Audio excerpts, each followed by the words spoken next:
Middle east में छिड़ी जंग भारत और भारतीयों के लिए भी चिंता की बात है। इसलिए क्योंकि जो दुनिया भर में बसे हुए एनआरआईज में से करीब 56% मिडिल ईस्ट में रहते हैं और यह कोई छोटा मोटा आंकड़ा नहीं है।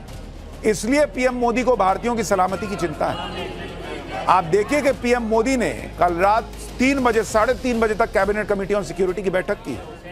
मिडिल ईस्ट में छिड़ी जंग भारत और भारतीयों के लिए भी चिंता की बात है। इसलिए क्योंकि जो दुनिया भर में बसे हुए एनआरआईज में से करीब 56% मिडिल ईस्ट में रहते हैं और यह कोई छोटा मोटा आंकड़ा नहीं है। इसलिए पीएम मोदी को भारतीयों की सलामती की चिंता है। आप देखिए कि पीएम मोदी ने कल रात 3 बजे 3:30 बजे तक कैबिनेट कमेटी ऑन सिक्योरिटी की बैठक की और उन्होंने यूएई से बात की। कई लोगों को आग लग गई, यूएई से क्यों बात की है, ईरान से क्यों नहीं बात की है, ईरान का सपोर्ट क्यों नहीं किया। अरे बॉस, युद्ध कौन लड़ रहा है? मैं आपको एक चीज बताता हूं, युद्ध किसके किसके बीच चल रहा है मुझे यह बताइए। एक तरफ अमेरिका है प्लस इजराइल है, ठीक है, और दूसरी तरफ कौन है बॉस? वर्सेस ईरान चल रहा है। नरेंद्र मोदी किसको फोन करके बोल रहे हैं कि आपके यहां जो हुआ गलत हुआ, हम आपके साथ खड़े हैं, हम शांति के पक्ष में हैं? नरेंद्र मोदी किसको फोन कर रहे हैं? नरेंद्र मोदी यूएई को फोन कर रहे हैं। नरेंद्र मोदी ने ना अमेरिका का साथ दिया ना इजराइल का साथ दिया। दोनों में से किसी को तो नहीं कहा कि तुमने बहुत अच्छा किया खामनेई को मार दिया, तुमने बहुत अच्छा किया ईरान को मार दिया। उन्होंने ईरान का भी साथ नहीं दिया कि आपने बहुत अच्छा किया अमेरिका को ठोक दिया, क्योंकि भारत का स्टैंड नरेंद्र मोदी के राज में क्लियर है कि हम सिर्फ और सिर्फ शांति की तरफ हैं।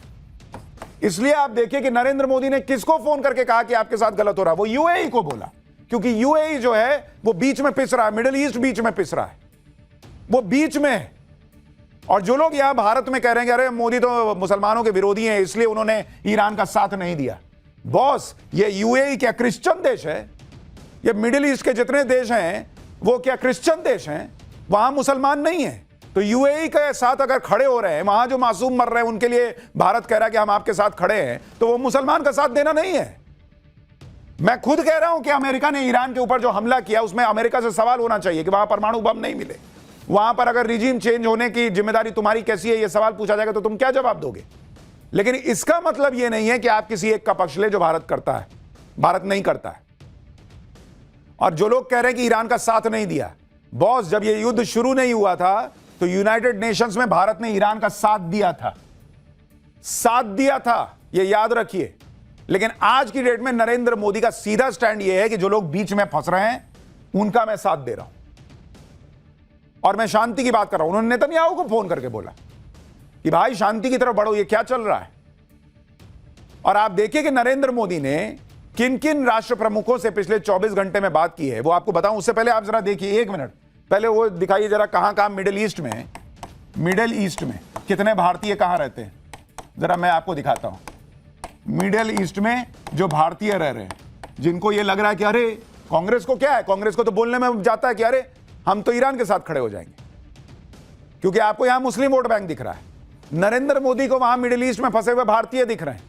यहां पर अगर आप देखिएगा कुल भारतीय जो रहते हैं मिडिल ईस्ट में, वो कुल भारतीय रहते हैं 96 लाख बॉस, 96 लाख भारतीयों की जिंदगी की बात है ये।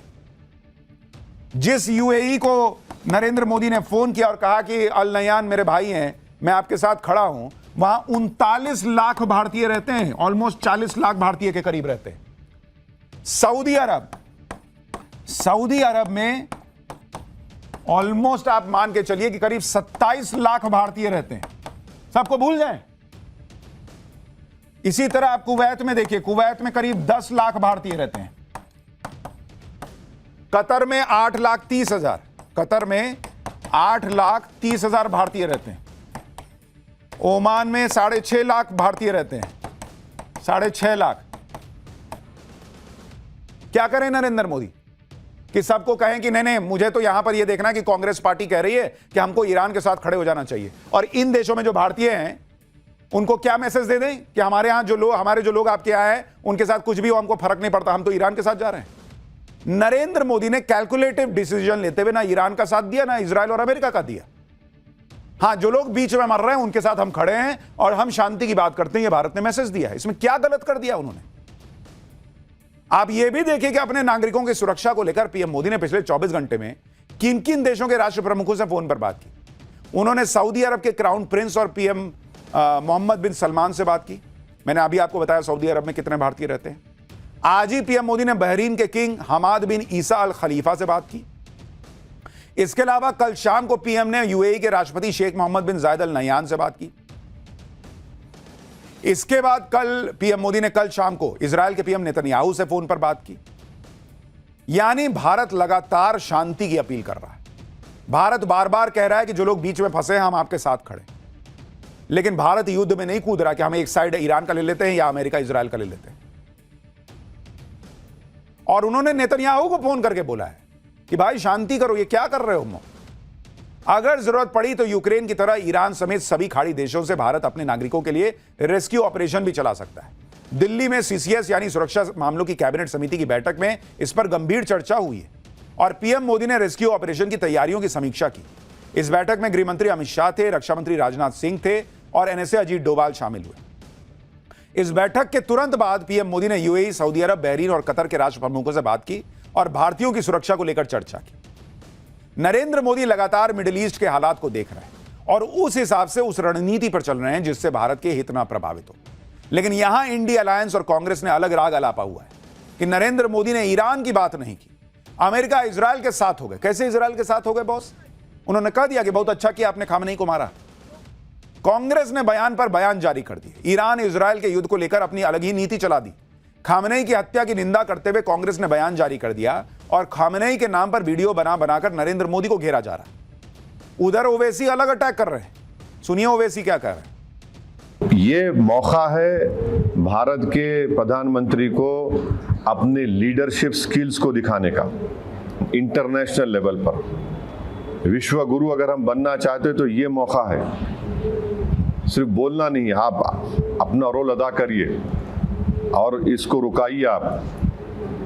इजराइल ने भारत के प्रधानमंत्री के विजिट को इस्तेमाल किया अपने जेनोसाइड को छुपाने के लिए और ईरान पर हमले को छुपाने के लिए। ओवैसी हो, कांग्रेस हो या इंडी गठबंधन में कोई और, जो लोग कह रहे हैं कि नरेंद्र मोदी ने ईरान पर कुछ नहीं कहा, ईरान का साथ नहीं दिया, उन लोगों को यह पता होना चाहिए कि भारत ने ये किसी से नहीं कहा कि वो किसी एक के साथ है या दूसरे के खिलाफ है।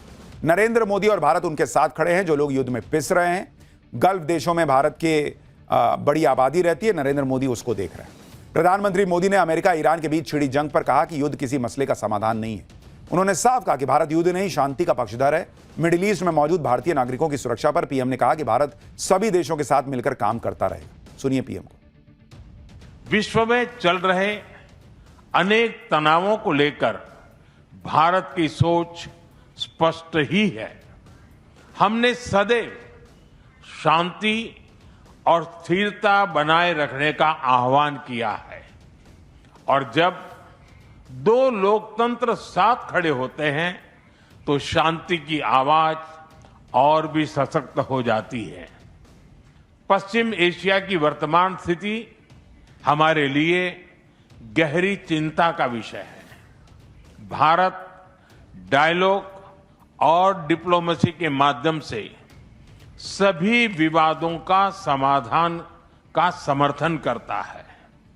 इस क्षेत्र में मौजूद सभी भारतीय नागरिकों की सुरक्षा के लिए हम सभी देशों के साथ मिलकर काम करते रहेंगे।